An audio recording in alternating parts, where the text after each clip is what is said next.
Something is wrong here.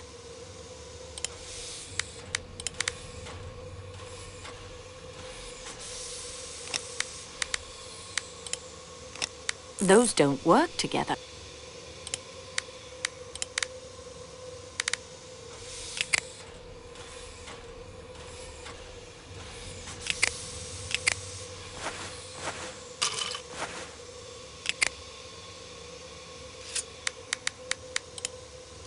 I can't get them to...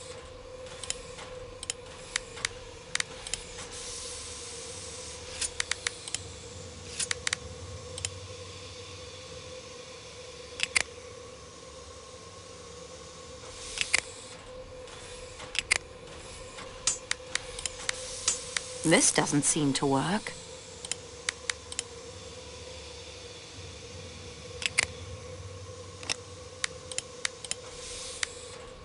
I bent the blade of the butter knife back on itself.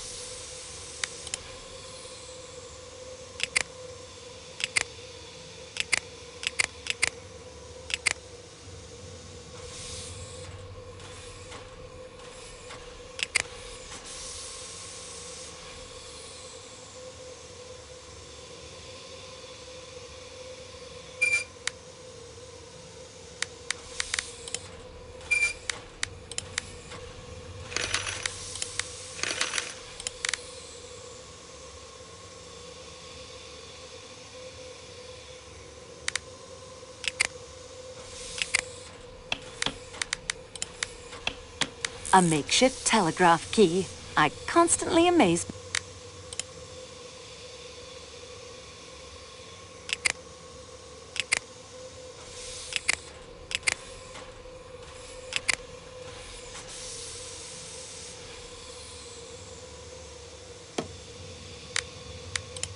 That isn't such a good idea.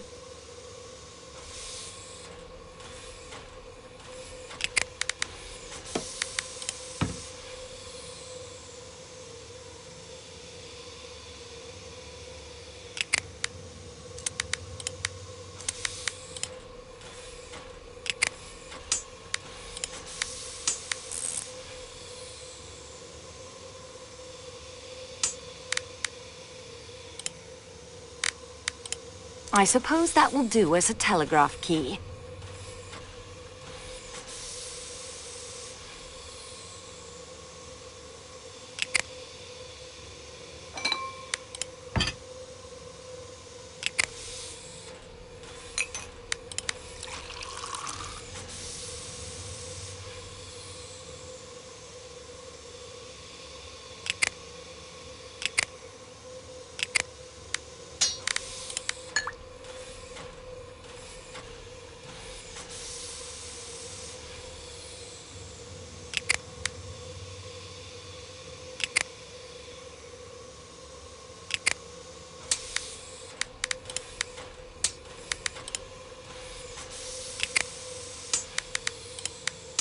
The copper bracelet is now straight. With any luck, that will power the radio, at least for a short time.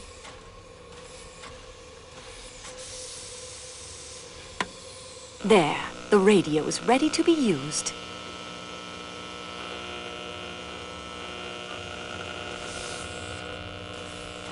Superbe, mademoiselle. You do.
That will save the cell from draining while I'm not using it. There, the radio is ready to be used. That will save the cell from draining while I'm not using it. There, the radio is ready to be used. That will save the cell from draining while I'm not using it. There, the radio is ready to be used. That will save the cell from draining while I'm not using it. There, the radio is ready to be used. That will save the cell from draining while I'm not using it. There, the radio is ready to be used. That will save the cell from draining while I'm not using it. There, the radio is ready to be used. That will save the cell. There. That will save. There. That will save. There. That will save. There. That will save. There. The radio is ready. That will save the. There. That will save. There. The radio. That will save. There. That will save. There. That will save. There. That will save. There.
That will save the cell from draining while I'm not using it.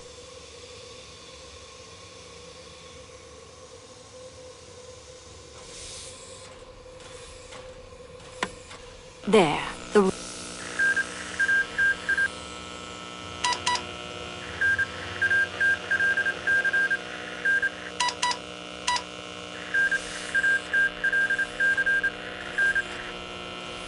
Mademoiselle, the battery, it wouldn't... That will save the...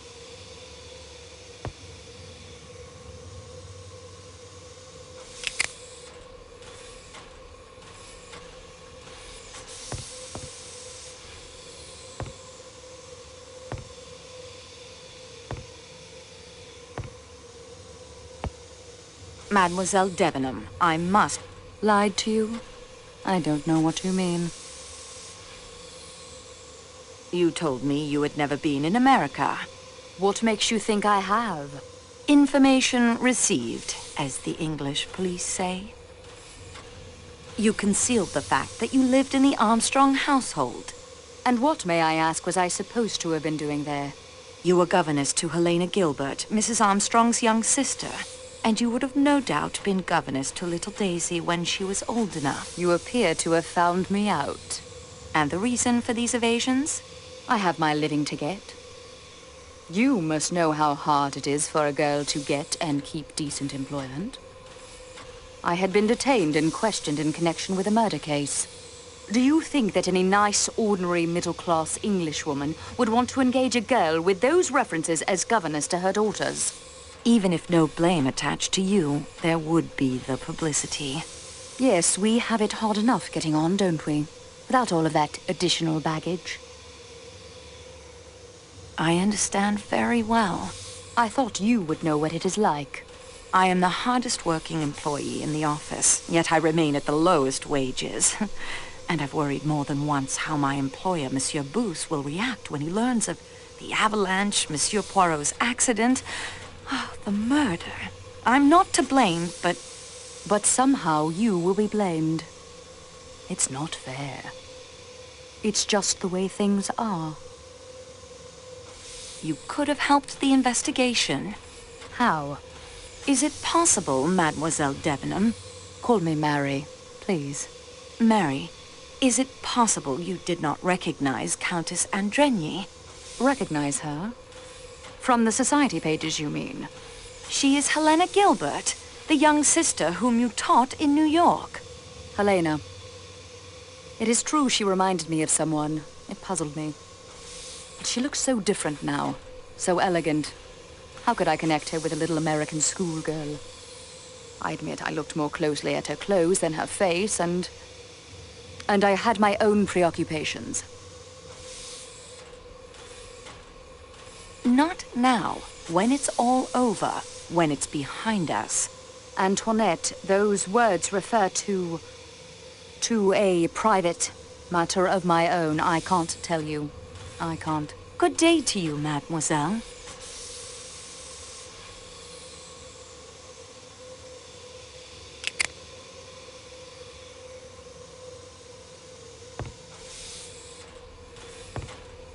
Before I go, there was something else. Your name is Helena, isn't it? Not Elena. You are Helena Maria Gilbert, are you not? Sonia Armstrong's sister, Linda Arden's daughter? I demand, mademoiselle, to know what right you... No, Rudolph. It is useless to deny what Mademoiselle Marceau says. It is quite true, mademoiselle. I am Helena Gilbert, the youngest sister of Sonia Armstrong. Merci, Monsieur le Comte.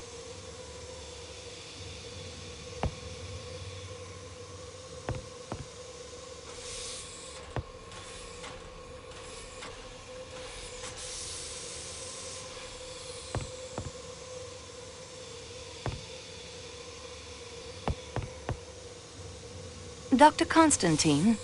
I thought you had forgotten about me. You have further need of my expert advice? I'd like to talk to you about that, yes. Good. Could you give me an account of your movements last night? My movements? Surely, I am not a suspect. But it is absurd. I joined the train at Belgrade. I am the sole paying passenger of the Athens-Paris coach. Surrounded by the working staff. The doors are locked between my coach and the coach to Calais. So, I could not have committed the murder. What is the name of the conference you are addressing in London? Why, it is the International Society of Why would such a group be interested in a speech about a disease found in newborn calves?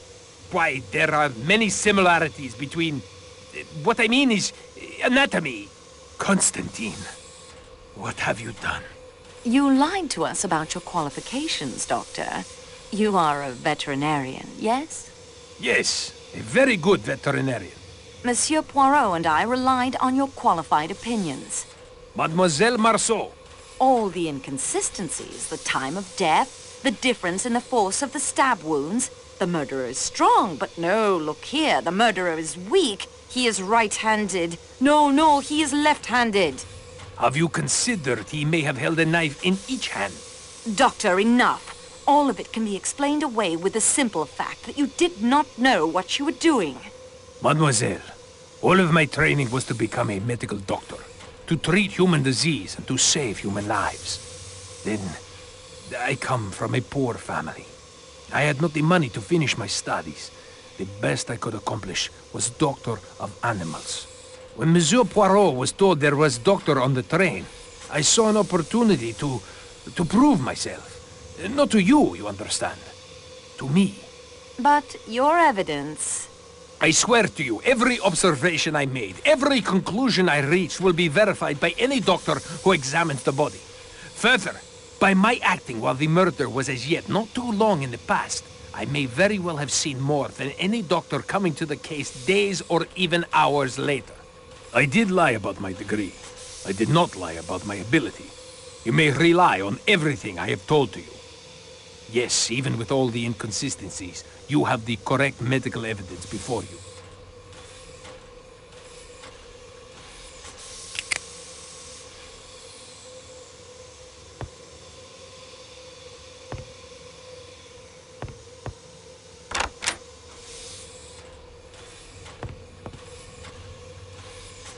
Ah, your return. So is there more to report to me, mademoiselle? It occurs to me in spite of everything that the murder may not have to do with the Armstrong case at all. We have much evidence pointing to the existence of an outsider aboard the train. One who disguises himself, uses stilettos to tow, then vanishes into the snow. What do you think? Or he could be out there in a frozen snowdrift or lying broken at the bottom of a rocky ravine. The body may never be found until the spring thaw. I enjoy the investigation, monsieur. I certainly do not enjoy the fact that a man's been killed. And that is everything I have discovered so far. We progress, mademoiselle. Let us see what we can learn. Countess Adrenyi's maiden name is Gilbert.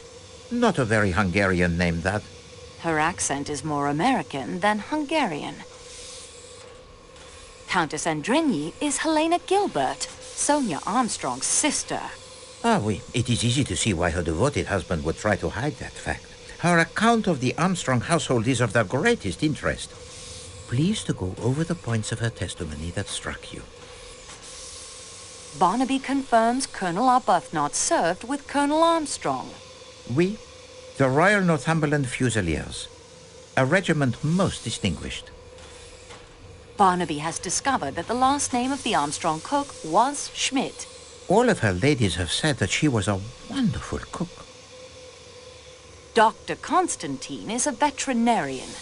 The only man on the train who answers the description of Ratchet's unknown enemy, and that is his only secret? Bah! Pierre Michel has no family. Never married, parents dead, his sister, her husband, and a niece dead in the car crash? Oh, this is enough to explain the sadness that haunts him, and yet he carries the happy family photograph with him, a wife and a child. The nursemaid's full name was Suzanne Ferrier. French. Yet no apparent connection to any of the others involved in that case. Ah, well, not every clue will lead somewhere. Cyrus Hardman has worked for McNeil's for almost 15 years. I wonder. The father of Linda Arden's children was named Gilbert. No marriage, just children. Ah, the smart set is often not so smart, I think. I have all the pieces. All that remains is for me to assemble them properly. Très bien, mademoiselle. You have done well. Merci, mademoiselle. Unfortunately, the report, it is not yet complete. We are now armed with much more additional knowledge than before. Continue the investigation, and do not be afraid to go over the ground you have already covered.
There seems to be a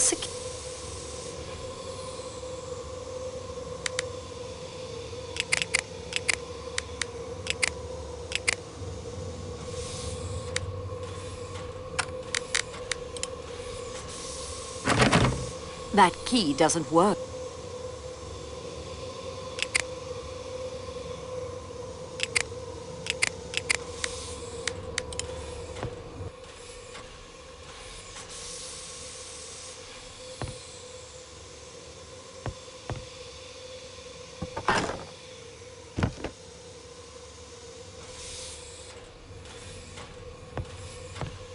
This crate looks like it was once secure.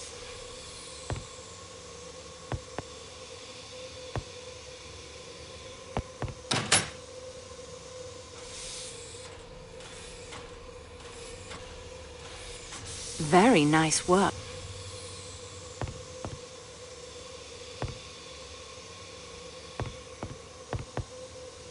I beg your pardon, mademoiselle. Ah, dear young miss, I would like to say that despite all the calamity, I have enjoyed sharing my compartment. Thank you, Greta, but I'm afraid I must ask you some more questions. Yeah, I am thinking you must. Our gracious Father, who art in heaven, guides your hand, I think.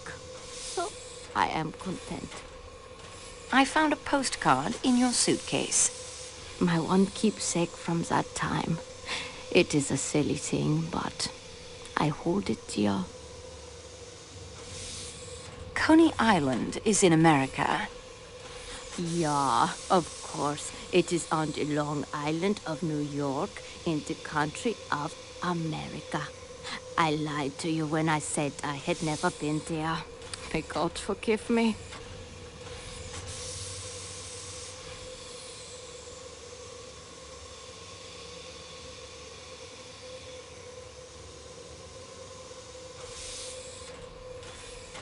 On the back of the postcard, you write that Helena rode on the roller coaster.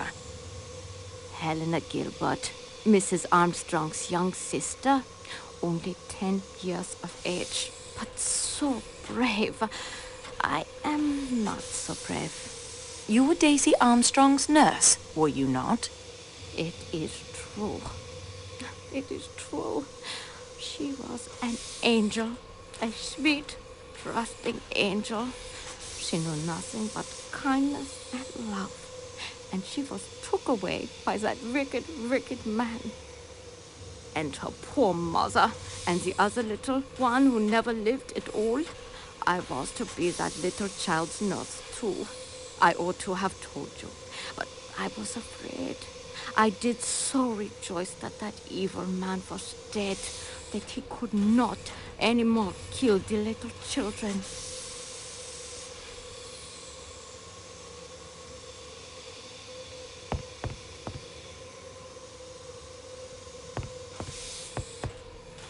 When your investigation is complete, I would like my handkerchief back. And my copper bracelet.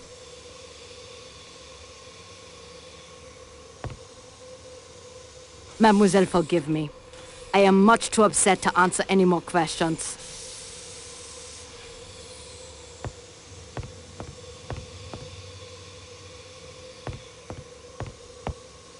I've said all I'm going to say. The time for talk has passed. Now that you know who I am, you will, of course, draw your own conclusions.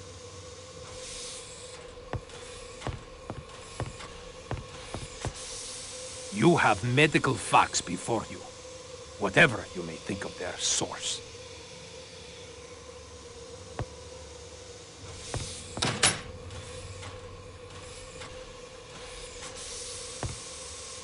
The private matter I mentioned will remain private, I'm sorry.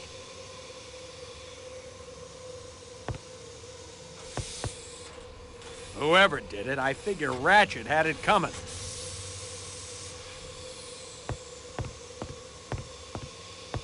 Later, we can talk till the cows come home if you like.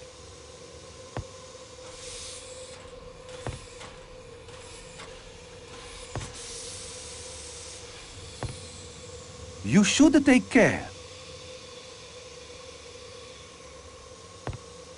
You'll not get another word out of me. You're the one bright spot in this whole business, if you don't mind me saying so.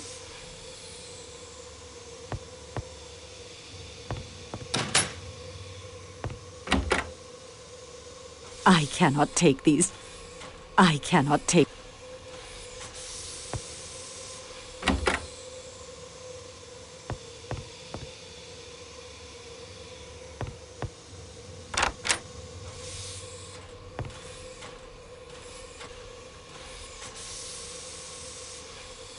Nothing else to... I won't find any...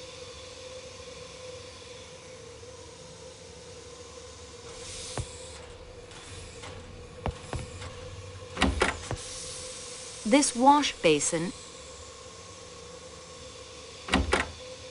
I've already...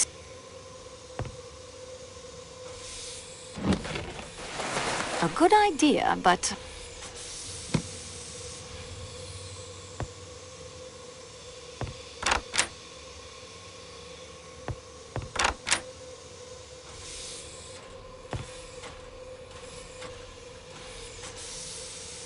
I won't find nothing else.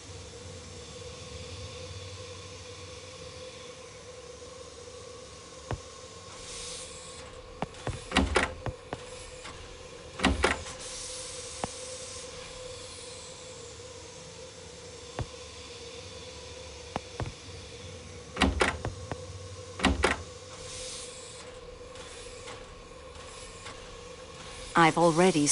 I don't need...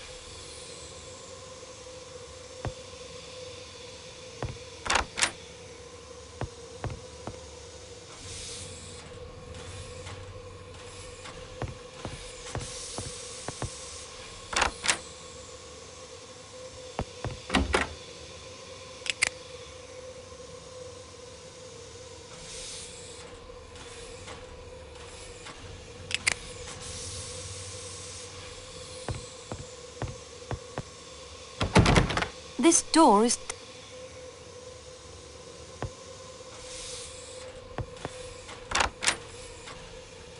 I've already searched it.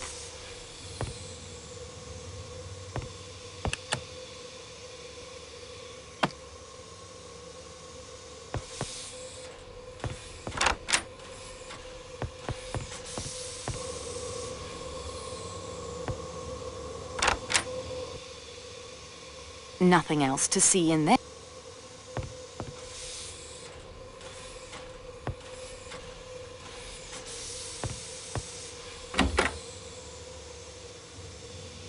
I've already searched it thoroughly.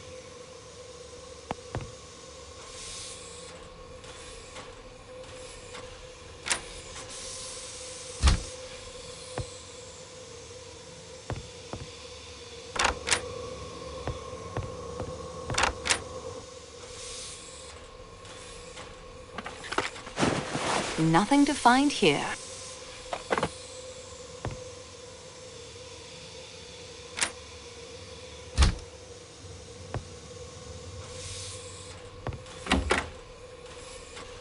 I've already searched.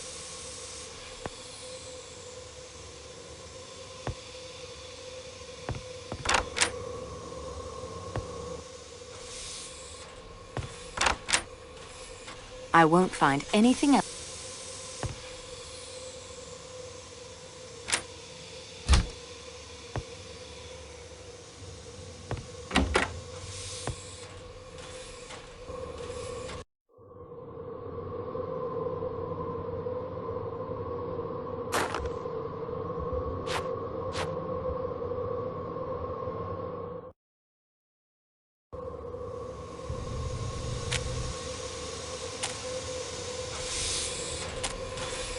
I have nothing more to say to him.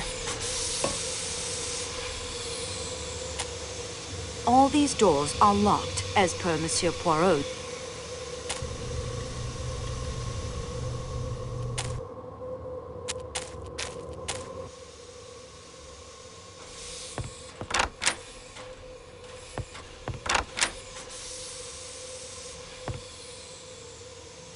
Ah, you return. So is there more to report to me, mademoiselle? It occurs to me in spite of everything that the murder may not have to do with the Armstrong case at all. We have much evidence pointing to the existence of an outsider aboard the plane.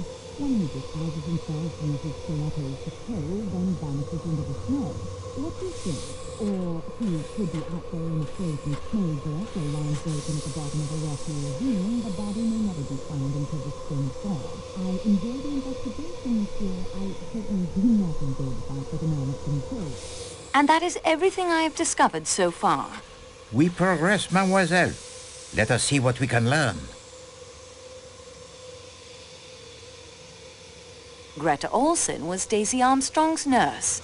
This may explain the zeal with which she cares for her young charges at her mission, and why she never had any children of her own. Mademoiselle Marceau, you will recall my observation to you of the many classes and nationalities one meets when traveling. Yes, of course. Try to imagine whether such an assembly would ever likely to be collected under any other conditions. In America? Oui, the great melting pan of America. Melting pot. This is the answer I made to myself as well. Only in America you might find a household composed of such varied nationalities. And what do we discover here? Such a household has recreated itself aboard this train. A household damaged almost beyond recovery 10 years ago by the man Ratchet.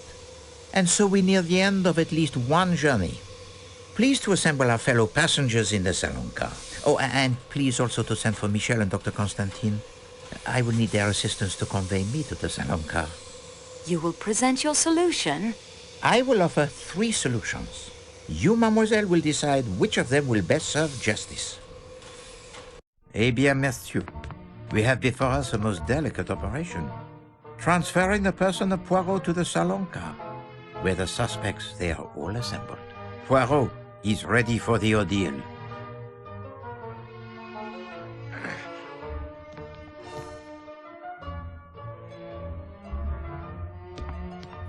Marche! Mon Dieu, take care!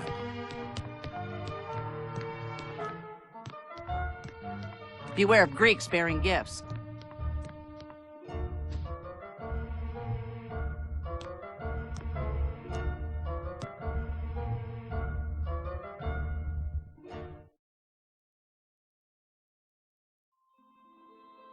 Mesdames et messieurs, there are 3 possible solutions of this case. There is the solution concocted for the benefit of the Yugoslavian police, who were expected to take up the investigation. A little play that was then embellished with several improvisations. When I, Hercule Poirot, unexpectedly appeared on the stage. And then there is a solution that reveals the most careful plotting of a truly brilliant mastermind.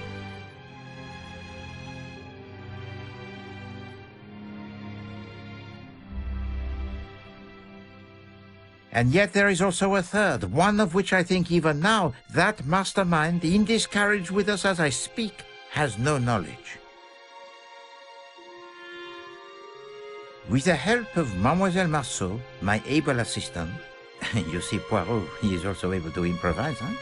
I shall put all 3 solutions before you, and I shall ask Mademoiselle Marceau and the eminent Dr. Constantine here to judge which solution is the right one. Mademoiselle, are you ready to proceed?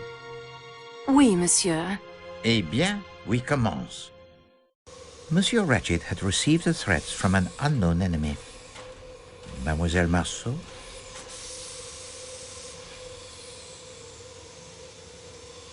The tone of these letters suggests an enmity born in the American underworld, of which Monsieur Ratchet was once a part. A former colleague in one of his kidnapping schemes? Who knows? We have the evidence of a detective Monsieur Ratchet hired to protect him.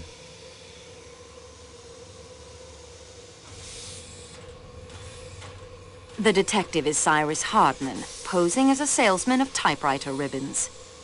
The evidence of Monsieur Hardman, who is indeed a detective hired to protect Monsieur Ratchet, gives to us a description of a small, dark man with a womanish voice. Except for the voice, this description would only fit 2 men on this train. Matteo, the Athens-Paris coach attendant, and Dr. Constantine. Yet Monsieur Hardman's vigilance during the night shows that no one could have passed from the Athens-Paris coach to the Calais coach without his seeing them. So anyone in that coach must be exonerated. The enemy actually came aboard the train at Belgrade one of 2 ways.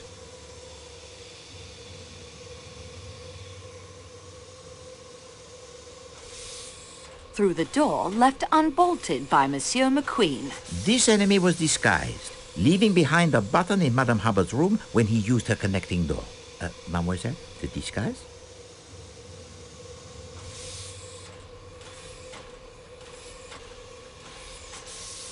A passkey was found in the pocket of this uniform, giving the murderer access to Ratchet's room. Ratchet was under the influence of a dose of his sleeping draught, light enough to wake him, but strong enough to prevent him from struggling as the killer left through the connecting door.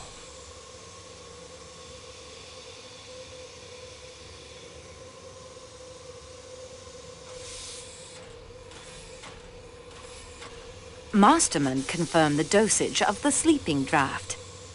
Oui, he did. Well, the murder weapon is obvious. Mademoiselle?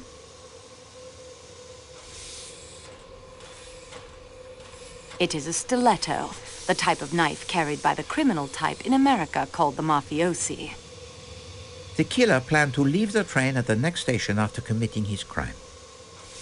Show to them the evidence supporting this, mademoiselle.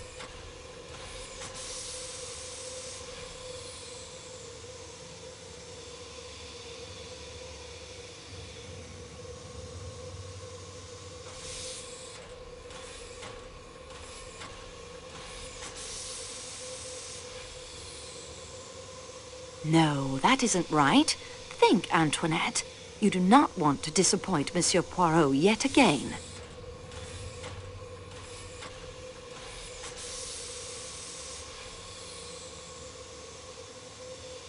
Exact.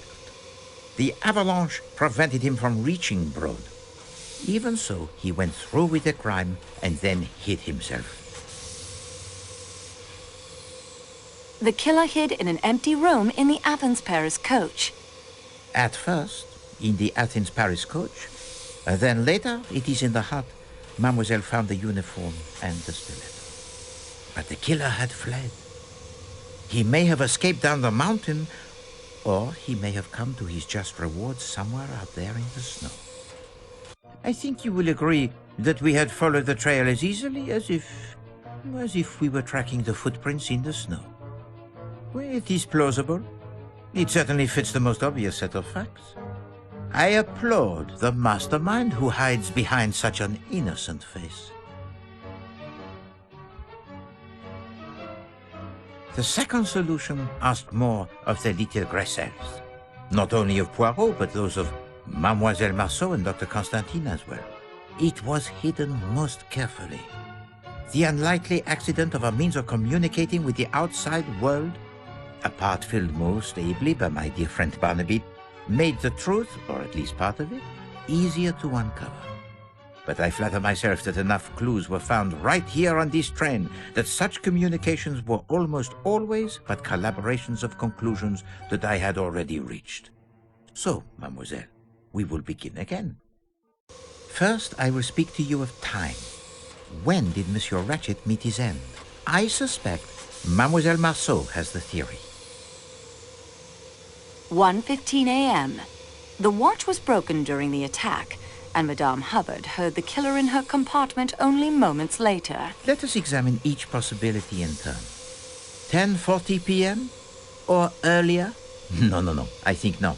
Mademoiselle Olsen spoke to Ratchet from the doorway at 10:40 p.m., but she never went inside. It conjures the image most bizarre of her throwing a knife at him 12 times from the doorway. And how does she retrieve it? Is there string attached to the handle? No. No, that is a solution of a most lurid sort. 12:37 a.m.? A more interesting possibility. Monsieur McQueen states that Ratchet spoke no languages other than English, and yet the voice answered Michel in French. Still, I think this was simply a performance for the benefit of Poirot. One of the little improvisations. I was meant to see through it and say, no. Monsieur Ratchet, he was already dead by 12:37. He could not have cried out. The broken watch said 1:15.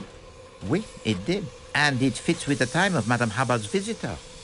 Now I digress for the reminiscence. I observed to Mademoiselle Marceau that one meets many classes and nationalities when traveling aboard the Express.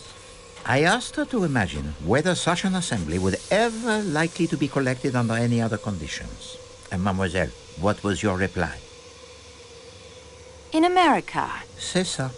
Only in America will you find a household composed of so many nationalities. Look about you. As our investigation progressed, it became clear that 9 passengers on this train are connected in some way to the Armstrong kidnapping. Who have we connected to that case, mademoiselle? Princess Dragomirov.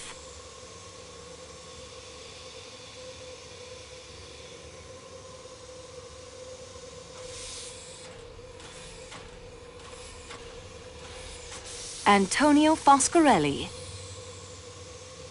Mary Debenham. Countess Andrenyi. Hector McQueen. Edward Masterman. Greta Olson. Hildegard Schmidt.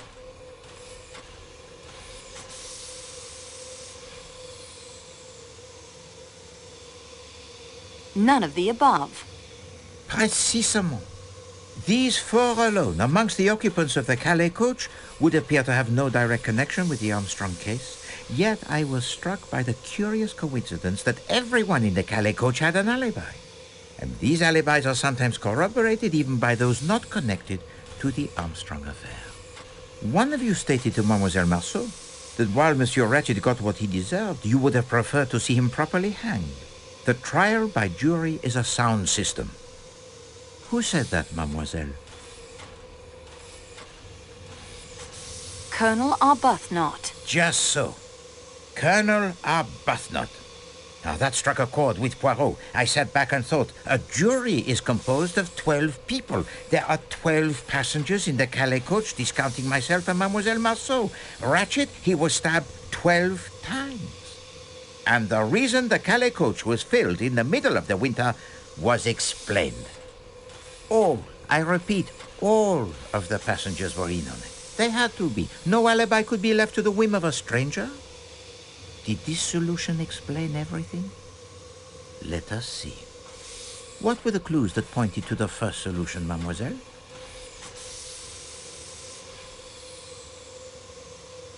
All of these clues agree with the first solution. Oui.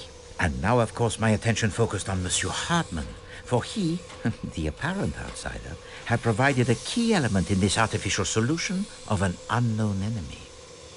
How to explain his complicity? And then I remembered that Mademoiselle Marceau had told to me 2 suggestive moments during 2 different interviews with Monsieur Hartmann.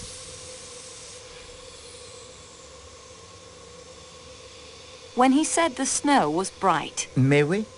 The snow has not been very bright today. The sky, it is overcast. And in his apology, he mentions his fondness for French girls. Countess Andrenyi told us that the nursemaid, she was French. Her name was Suzanne. Our young friend Barnaby Lewis confirms via the ham radio that her full name was Suzanne Ferrier, and that she was born near Paris. So, it is not so much a leap, I think, to wonder if perhaps the man from New York and the French girl working there might not have formed the attachment. I've been a detective for almost 20 years, Monsieur Poirot, but I'm in admiration of you. Yeah, Suzanne and I were going to ask her uncle if we could get hitched. He was her guardian. Then the kidnapping and everything. It was too much for her. Her uncle, monsieur? And his name? Oh, jeez, I can't say I remember. A detective for almost 20 years? And you never even knew the name of your fiancé's guardian? No, probably got it written down somewhere back in New York. Enough of this foolishness. I can guess his name right now, and so I expect can Mademoiselle Marceau.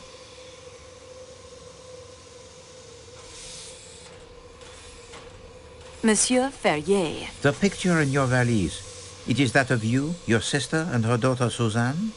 Oui, monsieur. After my sister and her husband died in a car crash, I raised Suzanne as my own child.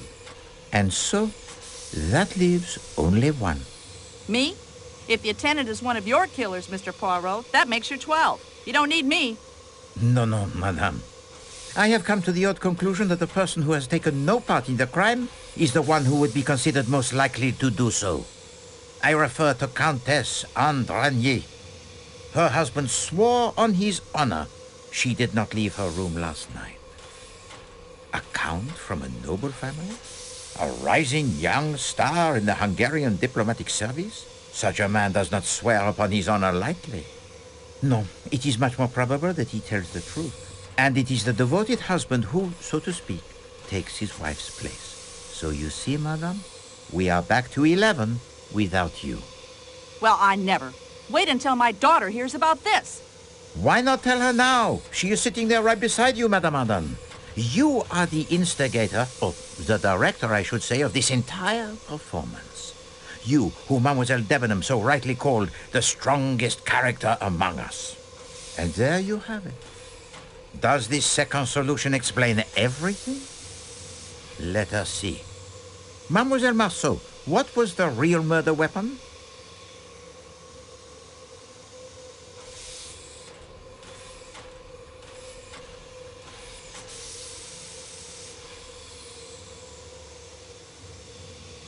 But of course, a drama planned this carefully does not include the blood-stained stiletto with the fingerprints of some unknown. No, that is merely a prop, as were the 2 threatening letters. The burned note, of course, was a real threat.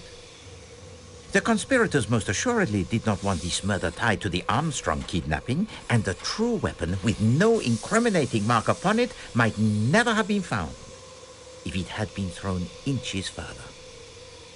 Bloody steak knives aren't balanced properly for throwing. My hat's off to you, though, Miss Marceau. When I saw where it landed, I wasn't about to crawl out there and end up at the bottom of that ravine. Took some nerve doing what you did, and there's no denying it. Hear, hear. So, the improbable differences in the stab wounds is now explained.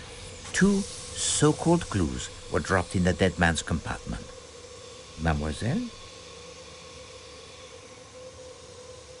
The pipe cleaner, incriminating Colonel Arbuthnot, who had one of the strongest alibis and whose connection to the Armstrong family was probably the hardest to prove. And the second clue found in the room, mademoiselle? The handkerchief, incriminating Princess Dragomirov, who by virtue of her frail physique and the alibi given by her maid and Michel was practically in an unassailable position. Then there was the clue found at the shepherd's hut with the incriminating fingerprints. Do you have it, mademoiselle?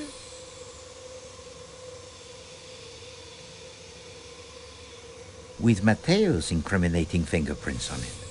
Not precisely cricket, you know, Tonio, to incriminate an innocent man. Cyrus could swear Matteo had not entered the Calais coach. Michel informed us the radio was in the baggage car, and I went to put it out of commission. I did not want to destroy the equipment. It must have taken him much saving to purchase. So I only smashed the telegraph key. Signorina, you are a miracle worker for sure. To get the radio working again. I know about these things. That was a stroke of a genius. Stick to the point, Monsieur Foscarelli. With great pleasure.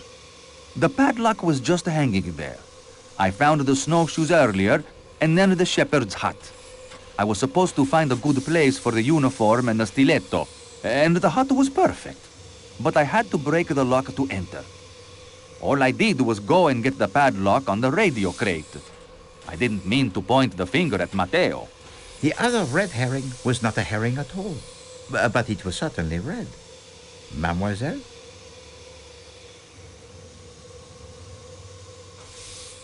And then to put it in my valise was not a nice trick. The kimono is mine, monsieur.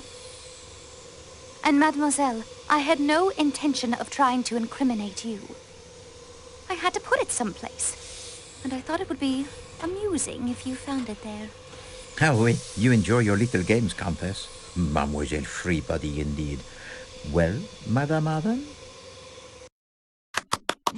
I always fancied myself in comedy parts.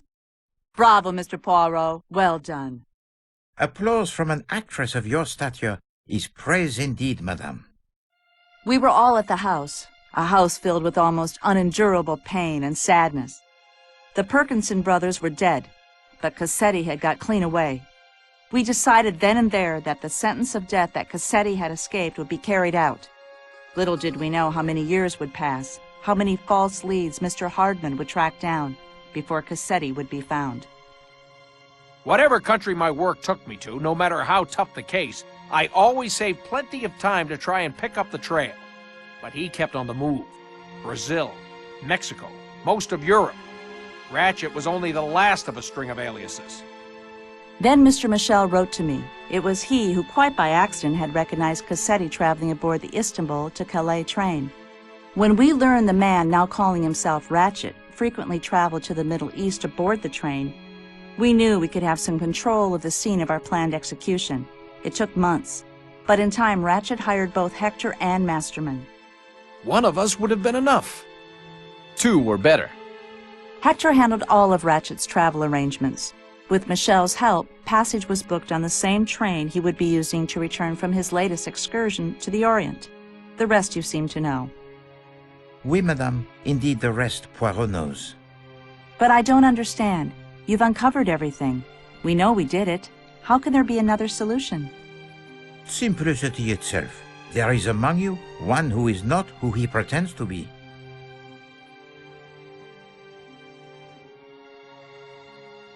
With the help of Mademoiselle Marceau, I will now present you with those clues which fit neither solution so far proposed, and present you with a truth that will surprise even you.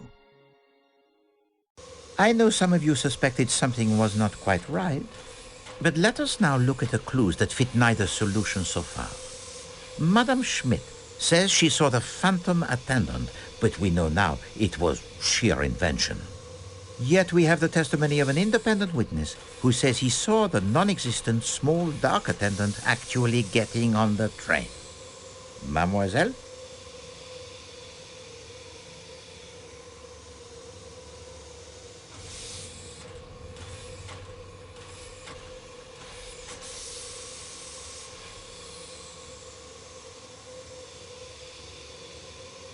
The fireman. Mademoiselle, I realize you have many clues to recall, but this one should be obvious. The engineer. Oui, the engineer while the train was in the Belgrade station. And then there is the crate of Monsieur Ratchet and its unknown occupant. What clues associate themselves with that crate, mademoiselle? The pile of books. Oui. The uniform, I think, worn by the person the engineer saw. The pile of books mademoiselle believes were useful in the planning of the crime, yet no one has mentioned them. And the fact that the person with access to that key would be in the best position to tell us something of the occupant of that crate. And lastly, there is the little matter of the kidnapping of Mademoiselle Marceau.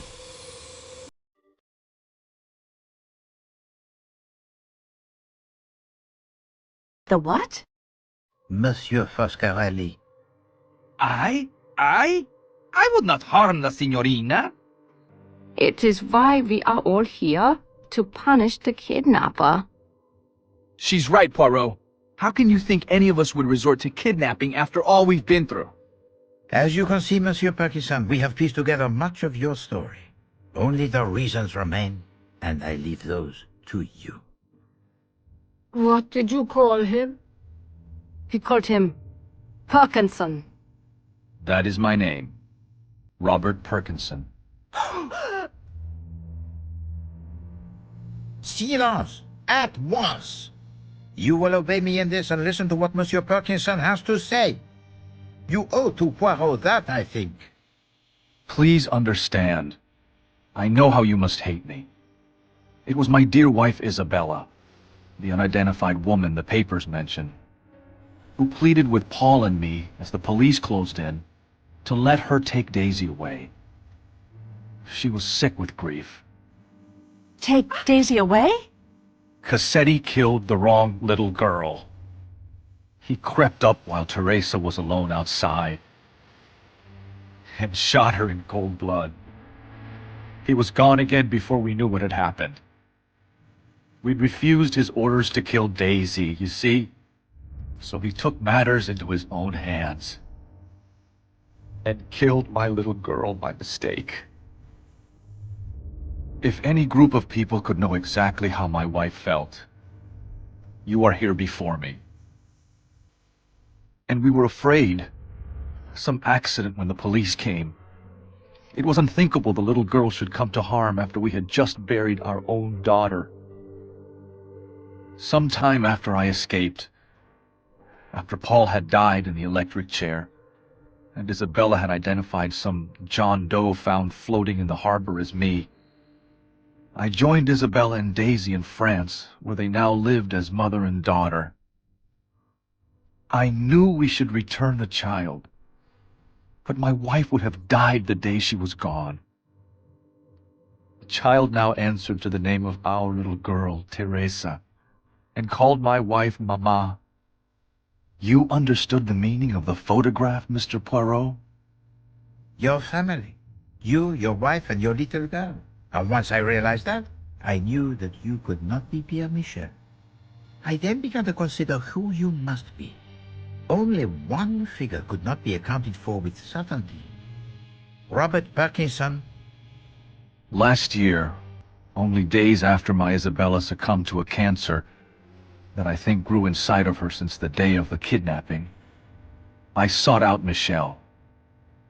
He informed me of the plan to punish Cassetti, a plan that he, despite the death of his niece, never thought he could see through.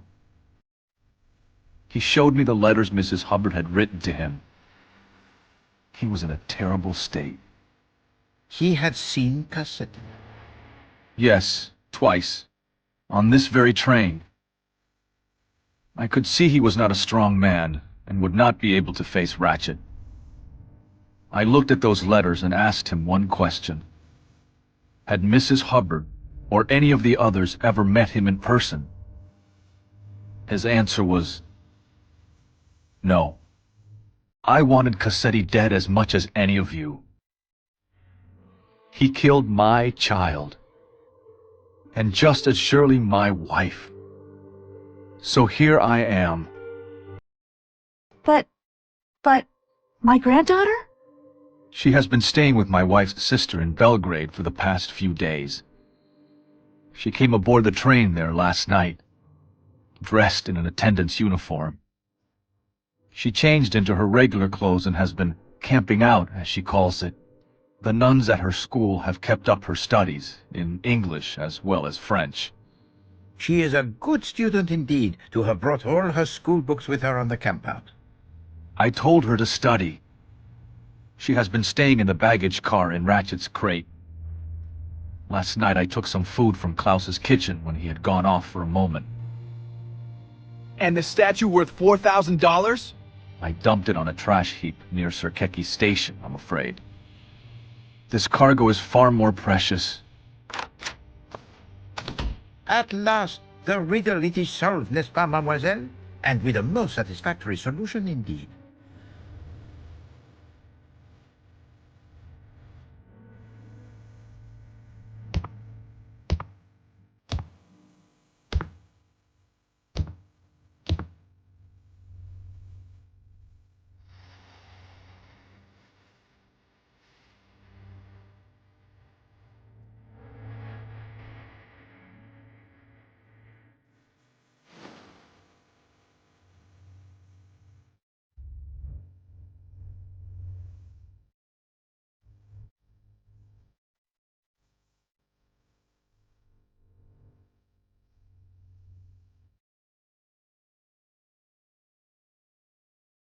Mademoiselle Marceau, while they enjoy this brief moment before you render your final decision, let us, you and I, see whether you are up to the challenge that Poirot presented to you when our investigation began.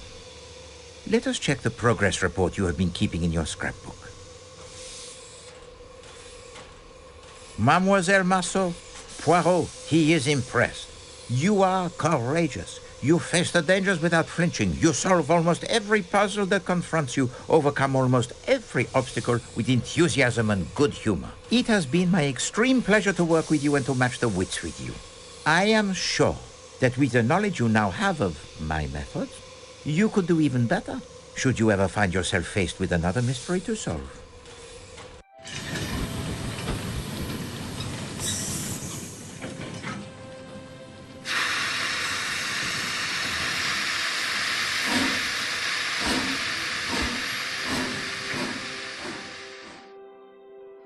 You are the representative of the train company, Mademoiselle Marceau. You have been instrumental in assembling the evidence that pointed to the solutions I have now shared. And you have been ill-used. I am truly sorry, mademoiselle. I left you all of your belongings in that box, except the one I needed back, the key to the security room.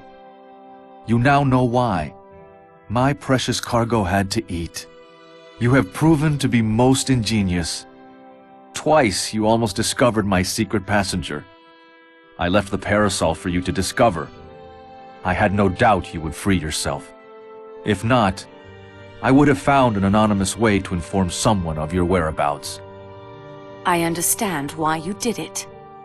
As Monsieur Perkinson so rightly observes, you have proven your gray cells to be almost equal to those of Hercule Poirot. So, what do you say, Mademoiselle Marceau? Which solution shall we present to the Yugoslavian police in Broad? Silence, s'il vous plaît. It is now time to hear what Mademoiselle Marceau has decided.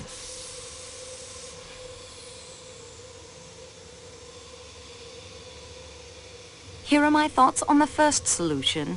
It is not the truth, but fits the facts, at least one set of facts, and it will be the simplest by far to explain. My opinion of the second solution is this. It is at least most of the truth, as much as 12 people in this car knew. They are self-confessed murderers, and yet, no, that word is wrong. Justice was done here. Of a kind, perhaps not the justice I would have preferred.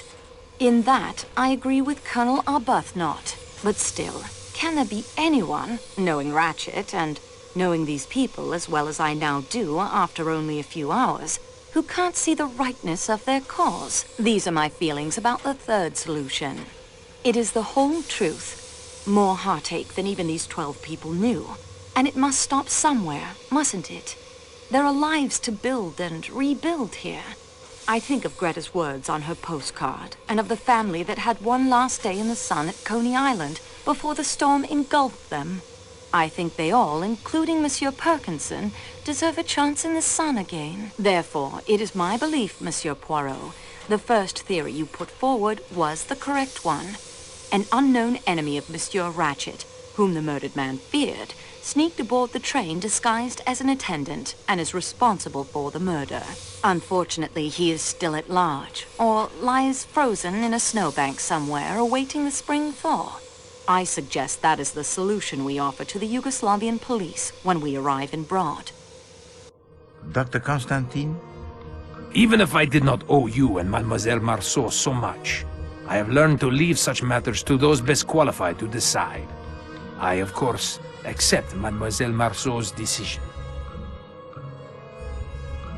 Why? Exactly. Yeah, that's my view. What did I tell you?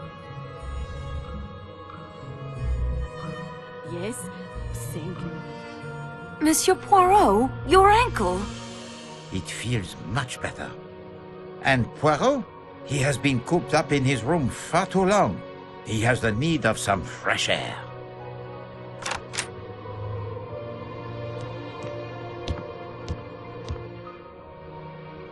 Mr. Michel, I'm sorry, Perkinson. I cannot find it in my heart to hate you. All I find there is forgiveness and thankfulness for giving us back something we thought we'd lost forever. In fact, it seems you are now one of the family. Thank you. Daisy, child, my dear, I am your grandmother.